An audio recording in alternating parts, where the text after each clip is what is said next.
Pero ang lahat, nagsimula sa court na ito at sa munting pangarap mula sa Metro Manila.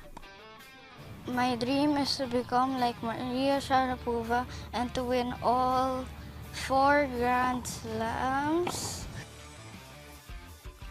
Sa murang edad pa lang, tinuruan si Alex ng kanyang lolo Bob maglaro ng tennis. At that time, I wasn't really serious with tennis yet. I started realizing that I should be more serious when I started competing abroad.